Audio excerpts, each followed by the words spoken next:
bem-vindos à Rede São Paulo Saudável e mais um programa Saúde em Questão. Um programa feito por vocês, para vocês, nossos colaboradores, trabalhadores da saúde. Hoje estamos recebendo a Patrícia Peixoto Vieira, que é nutricionista do Núcleo de Apoio à Saúde da Família, da UBS Jardim Thomas e Jardim Alfredo, lá no Boimirim. Ela, que é especialista em nutrição infantil, vai conversar conosco sobre o assunto que é obesidade. Esse mal do século XXI. Né, Patrícia? Então, seja bem-vinda. Obrigada. Antes da gente conversar, Patrícia, a gente combinou que a gente ia falar um pouquinho mais da sua atuação, né? Desde a sua formação, você já há 4 anos no NASF, mas que fez parte do ambulatório de especialidade. E eu queria que você contasse um pouquinho da sua atuação, como foi essa sua formação para chegar no núcleo de apoio, o que você sentiu de diferença de estar hoje no NASF em relação ao seu trabalho no ambulatório de especialidade. Bom, no ambulatório de especialidades, o trabalho basicamente era o atendimento individual e fazer alguns grupos juntamente com a psicóloga, trabalhando questões de obesidade, diabetes. Mas eu percebi que no NASF eu ampliei esse meu atendimento, porque eu não trabalho sozinha. Eu sempre tenho junto educador físico, psicólogo, assistente social, fisioterapeuta, fono, terapeuta ocupacional, pediatra. Então, eu tenho uma visão mais ampliada desse paciente e aí a gente consegue fazer grupos multidisciplinares. Então, nós tratamos questões de hábitos saudáveis, que aí vai envolver a obesidade, quem está precisando engordar, cuidar do diabetes, de dislipidemias. Então, fica um trabalho bem diferenciado.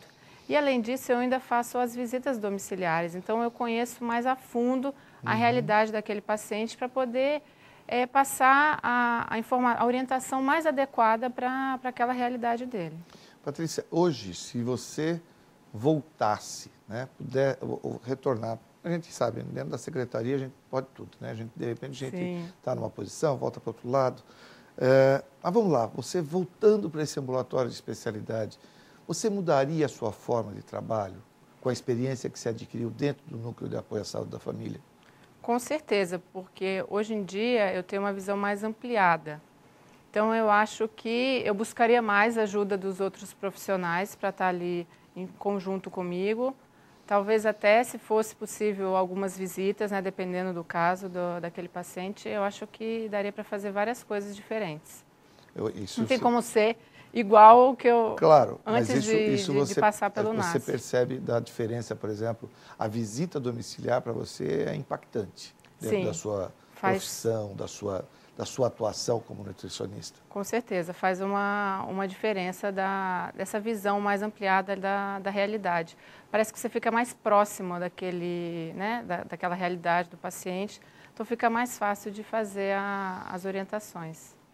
Legal, agora nós vamos falar dessa, como eu falei, né, mal do século XXI, parece que todos nós estamos de sobrepeso. Está na hora de mudar, talvez, as tabelas, né? A gente só muda as tabelas para baixo, hemograma, colesterol, tudo é para baixo. Então, mudar um pouquinho mais para a gente sair dessa questão do sobrepeso.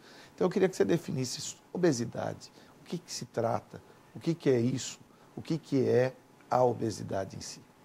A obesidade é um acúmulo de gordura corporal que pode ter uma série de causas. É sempre multifatorial, não vai ser só a alimentação que vai causar esse excesso de peso, pode ser questões metabólicas, questões genéticas também podem influenciar um pouco, mas é claro que assim, o fato de eu ter um genético mais propenso a acumular mais gordura ou a ter um menor controle de saciedade, não quer dizer que se eu estiver num meio ambiente mais favorável, eu posso engordar ou eu posso não engordar.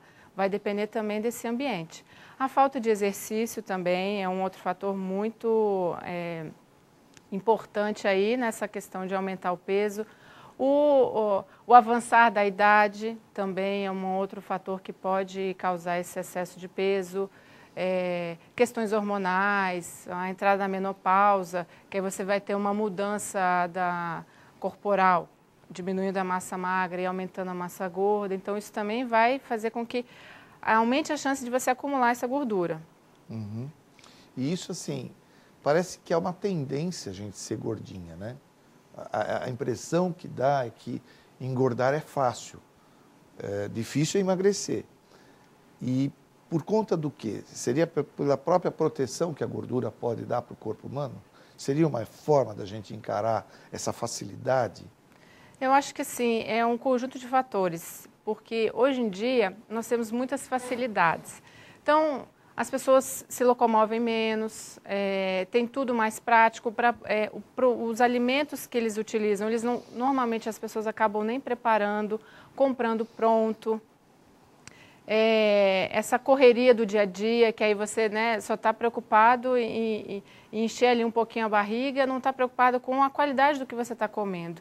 Então, isso tudo vai fazendo com que você vá aumentando esse peso e não percebe esse ganho de peso.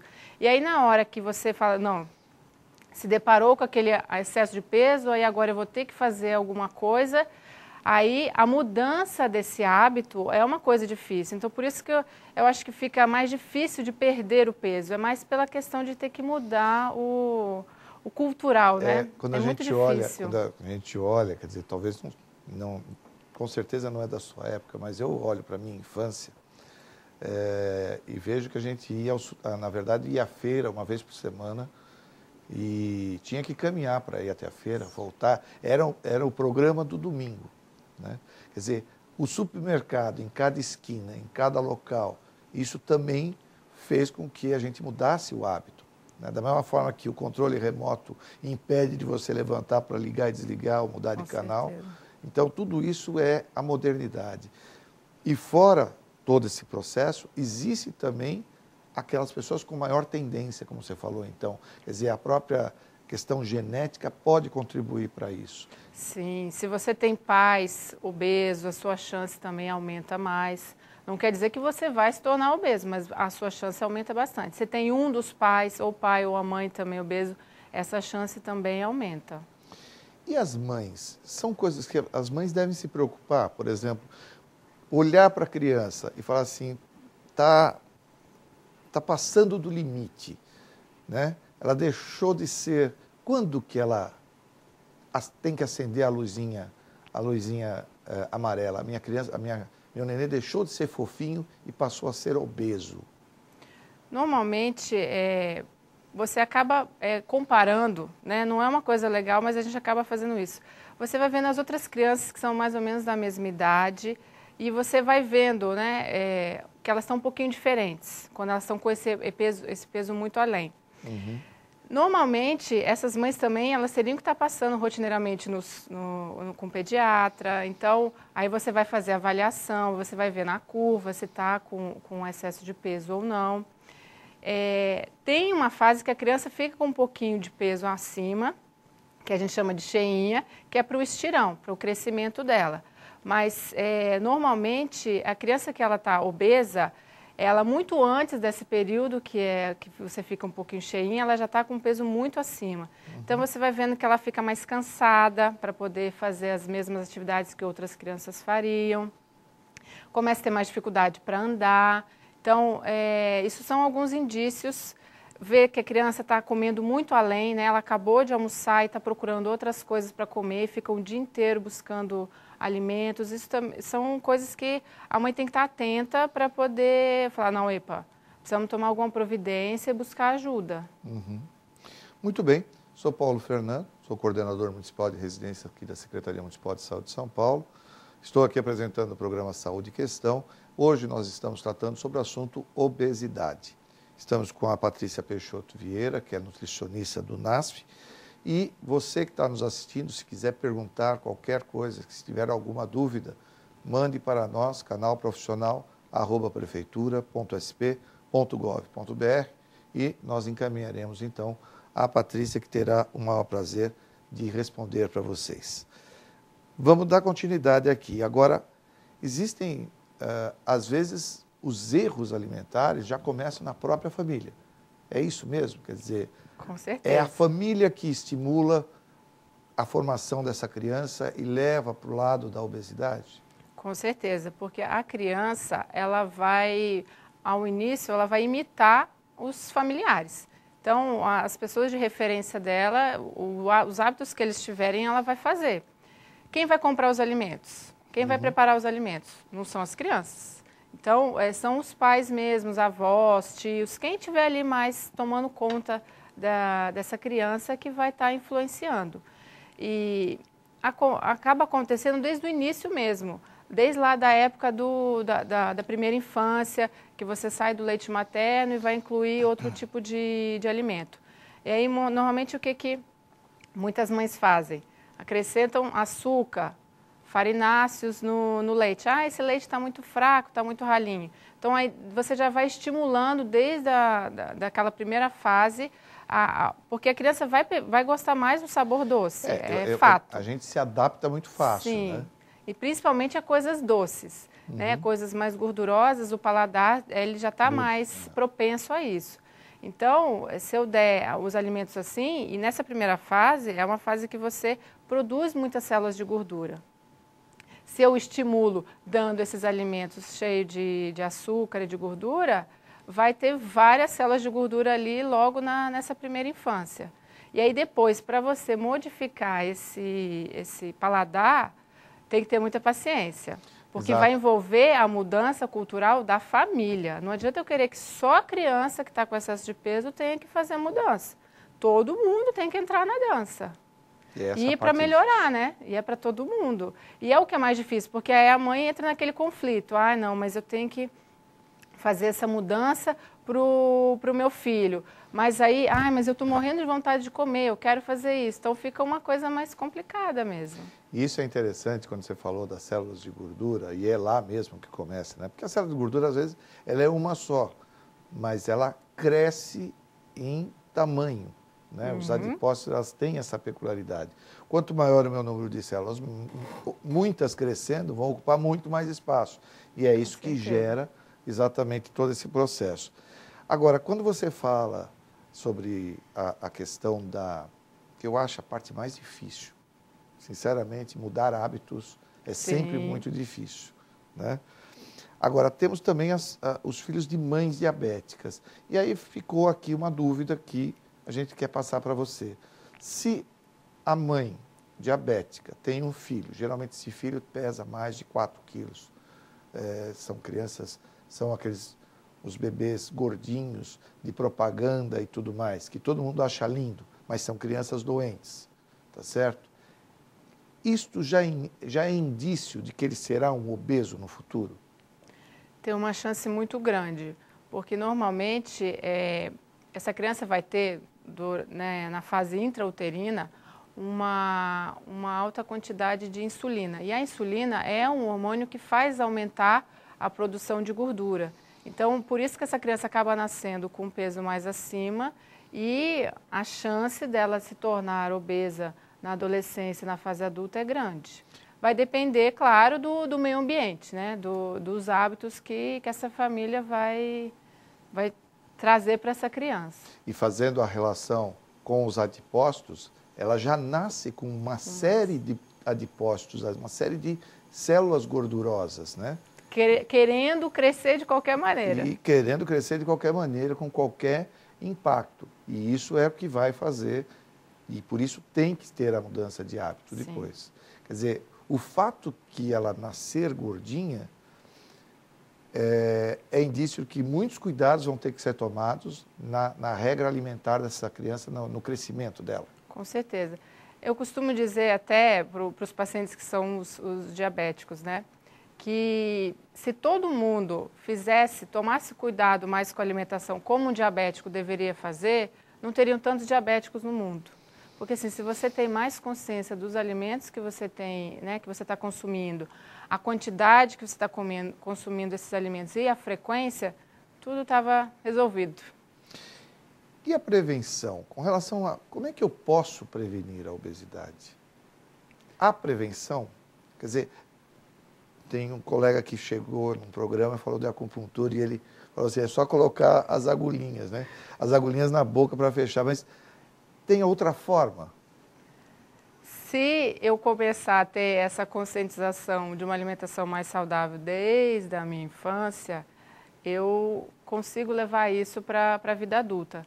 Porque se eu acostumar uma criança a comer desde pequena os alimentos sem açúcar, né, os alimentos integrais, ela vai acostumar, ela vai achar uma delícia, vai gostar e vai querer comer sempre. Agora, se eu acostumo com açúcar, com frituras, né, com os alimentos industrializados, ela só vai querer consumir isso.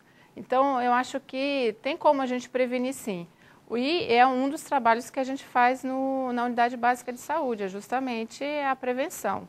Infelizmente, muitas pessoas só procuram a unidade básica quando já está com problema. Ou seja, mas a nossa função era a prevenção. A prevenção é o intuito, mas Sim. chegam lá muitos obesos. Isso. E aí? E aí nós é mais difícil ainda. Aí é um pouco mais difícil, porque vai demandar a mudança mesmo cultural. Você vai precisar de ter mais motivação para poder fazer essa mudança. Por isso que os grupos que a gente faz semanal são muito bons. Porque você vai ali, né, pegando aquela angústia semana a semana daquele paciente e a gente vai trabalhando. Porque a gente vai precisar mudar a alimentação, vai precisar incluir exercício, às vezes nunca fez, vai ter que começar a fazer, para a gente conseguir mesmo essa perda de peso. Quer dizer, não adianta, porque a gente fala, né? Diminui o prato, metade salada, metade não sei o quê. Essa é uma receita de bolo que é assim, fácil de falar, difícil de fazer. Sim. Da outra forma, o convencimento de que dieta e exercício físico a pessoa vai conseguir emagrecer, mas a consciência e o que no dia a dia a pessoa escapa, porque o chocolate é mais gostoso, porque está ali, está fácil, a coxinha, o sanduíche, o embutido, tudo isso faz com que a pessoa se desvie da rota.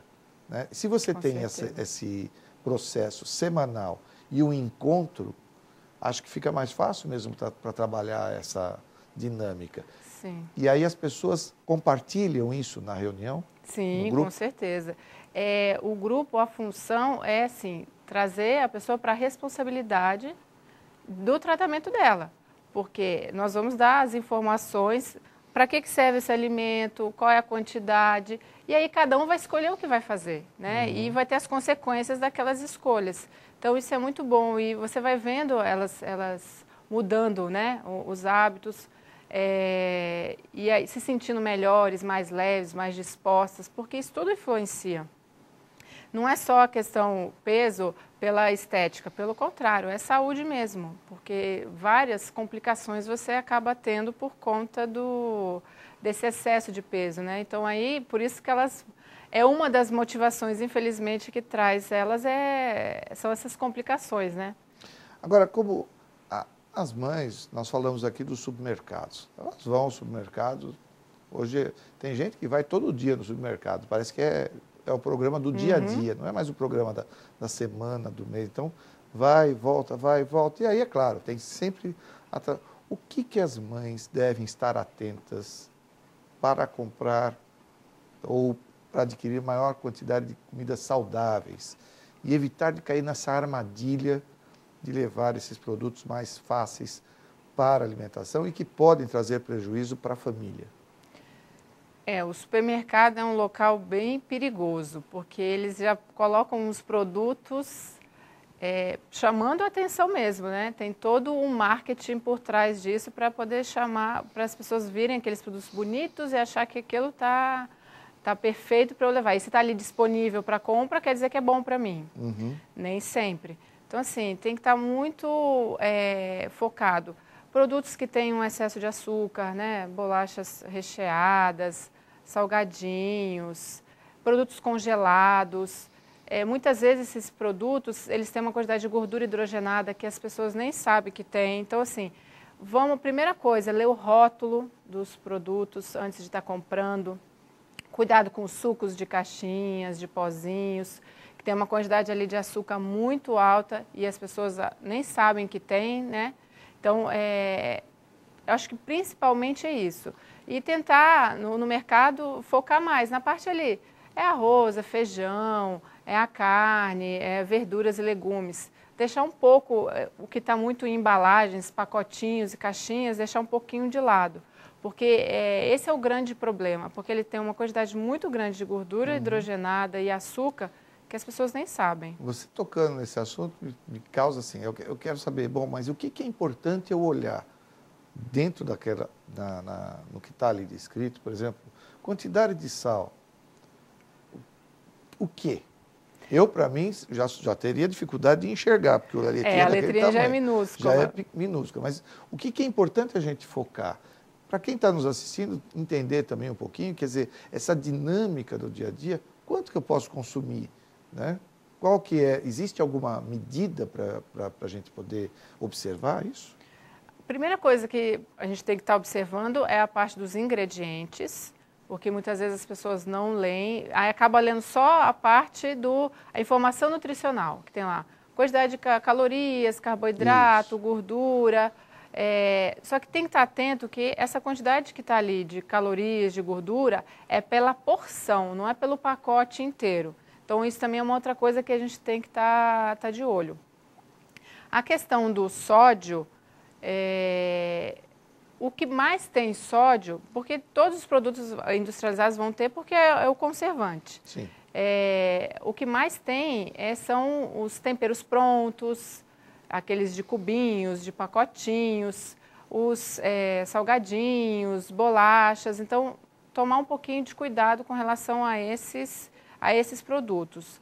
Embutidos também, enlatados, acabam tendo uma quantidade maior. É que a gente deveria consumir no máximo 2 miligramas de sódio por dia. Você tem ideia de quanto que isso equivaleria a uma... Seriam 2 tampinhas de caneta de Bic de sal. 2 tampinhas. Seria essa a quantidade que a gente deveria consumir por dia. Todos os alimentos têm sódio e se eu ainda vou acrescentar o sal nos alimentos e ainda coloco esses temperos prontos, você ultrapassa a quantidade máxima que a gente deveria consumir por dia, que são 6 miligramas, muito rapidamente. Numa preparação você já faz isso.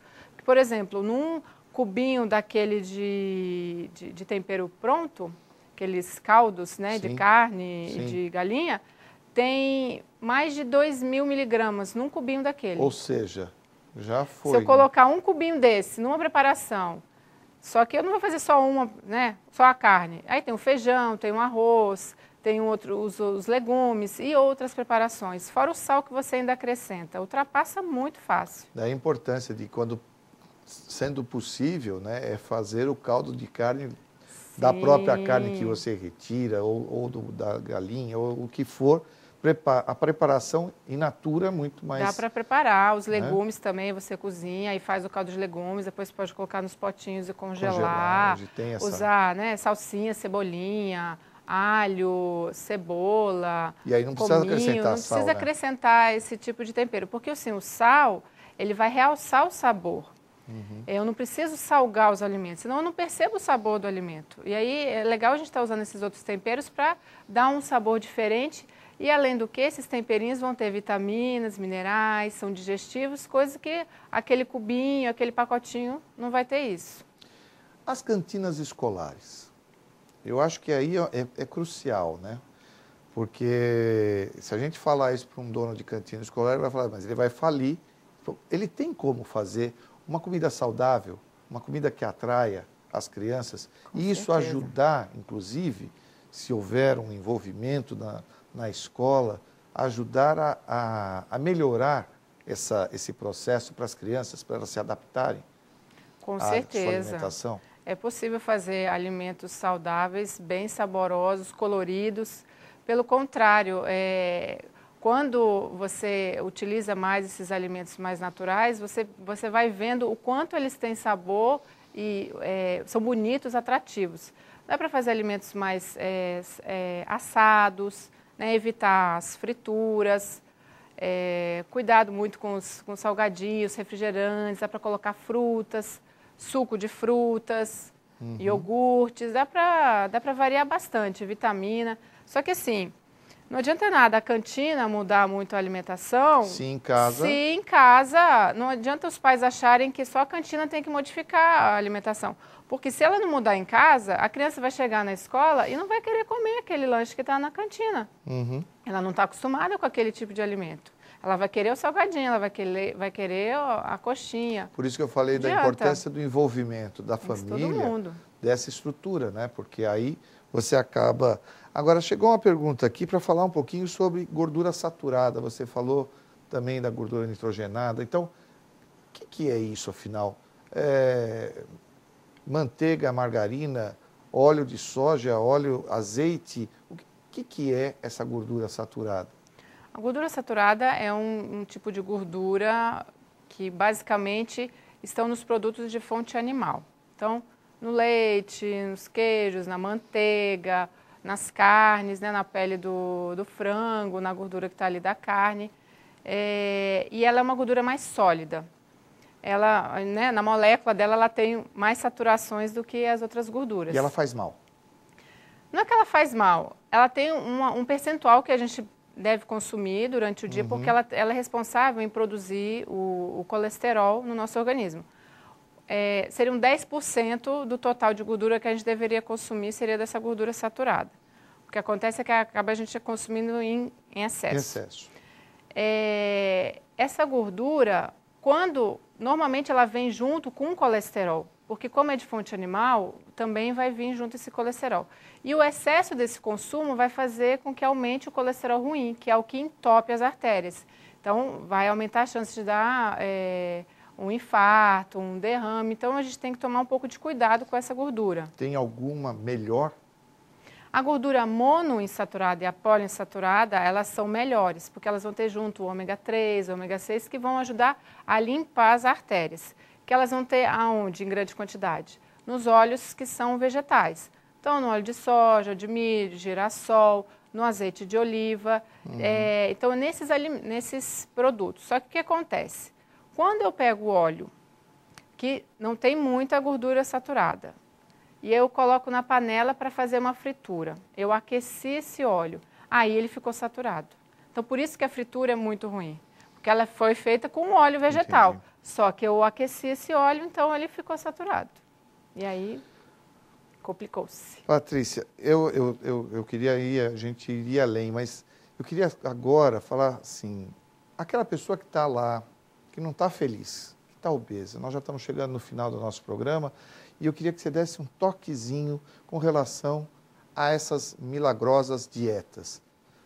Fala um pouquinho para mim, isso faz bem? Os shakes, os produtos que fazem tanta propaganda e que às vezes as pessoas querem, na facilidade, né, acham que vão emagrecer rápido. Então, coloca um pouquinho essa pitadinha que eu estou dando aí, quem sabe depois a gente volta a conversar um dia sobre isso. O que acontece hoje em dia é que as pessoas são muito imediatistas, elas querem soluções rápidas e fáceis. E não existe. Tudo é um processo. Se eu aumentei o peso, não foi de um dia para o outro que eu ganhei esse peso. Então, foi um acúmulo aí, né, do meu estilo de vida que fez com que eu chegasse nessa situação. Então, eu vou precisar fazer uma mudança mesmo, não adianta. Dieta milagrosa, dieta da sopa, dieta da lua, eu cortar algum grupo de alimento. Eu vou emagrecer? Na mesma hora eu vou emagrecer, claro. Se eu não tenho alimento, eu emagreço. Claro. Só que eu vou manter isso por quanto tempo? E a custas de quê? Porque se eu faço esse tipo de dieta, eu acabo deixando meu corpo sem uma série de vitaminas e minerais para ele funcionar bem. Então, eu desgasto o meu corpo mais rápido ainda. Então, não adianta querer shakes, né, e comprimidos, não é assim que a gente vai emagrecer. A gente precisa mesmo estar disposto a querer fazer uma mudança cultural, mudar a alimentação, exercício, trabalhar questões do sono, porque se eu também não durmo bem, isso vai me atrapalhar. Eu preciso ter meus momentos de lazer, né, trabalhar questões emocionais, porque isso tudo vai influenciar nesse aumento de peso. Acho que o recado foi dado. Vocês que estão nos assistindo, nós estamos chegando ao final de mais um programa. Se ficou alguma dúvida, por favor, mande canalprofissional@prefeitura.sp.gov.br, é a nossa forma de contato. e passaremos à doutora Patrícia, a quem eu agradeço muito a sua presença. Eu que agradeço. E estar aqui com a gente e poder falar, conversar com quem está nos assistindo. Tenho certeza que o recado foi brilhantemente dado. E a gente se vê na próxima semana. Encerramos aqui mais um Saúde em Questão. Até mais. Obrigado, viu, Patrícia? Obrigada a você.